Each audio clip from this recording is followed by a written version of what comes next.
Eh non, encore loupé. Tu n'es pas du tout là pour adorer Dieu. Tu n'es pas la petite pièce d'un rituel. Tu es là pour l'incarner, pour incarner le divin, incarner Dieu. Non pas pour le supplier et en le mettant sur un piédestal. Parce que oui, la spiritualité qui est authentique, c'est pas être un adorateur, une adoratrice qui attend dans la peur et qui craint un châtiment. La spiritualité authentique, c'est celle qui te fait évoluer en tant qu'être humain, en tant qu'être divin. C'est un travail intérieur, c'est une responsabilité, c'est se transformer pour donner le meilleur de soi au monde. Et donc adorer, mettre sur un piédestal Dieu, le divin, l'univers, peu importe comment tu l'appelles, tu n'honores pas comme ça du tout Dieu ou le divin. Le vrai honneur, en tout cas tu lui fais honneur, tu sais en faisant quoi? En l'incarnant. Tu t'ouvres à la source divine, tu t'alignes dessus, tu la laisses te traverser, tu laisses traverser la vie en toi. Et ensuite, tu agis avec cette énergie, avec cette intention. Le pouvoir créateur, il est en toi. Le pouvoir divin que Dieu t'a donné, il est en toi. Il ne faut pas non plus que tu adores, que tu mets sur un piédestal quelque chose qui est naturel pour toi. Il faut savoir que Dieu,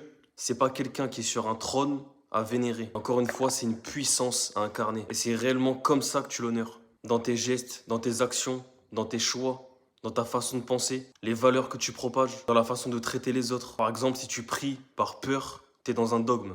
Mais si tu te connectes à la source avec amour, sincérité, tu deviens libre et aussi utile pour le monde. Donc non, la foi, c'est pas une adoration que tu dois faire. Ce n'est pas une adoration passive en tout cas. C'est une responsabilité. Alors déjà de un, arrête de t'agenouiller alors que tu n'y crois pas, mais plutôt lève-toi et incarne ces valeurs. Incarne le divin qui est en toi. Et c'est ça ta vraie mission, entre guillemets. C'est pas adorer Dieu de manière mécanique ou robotique, sans action derrière, mais c'est l'incarner pleinement, à 100%.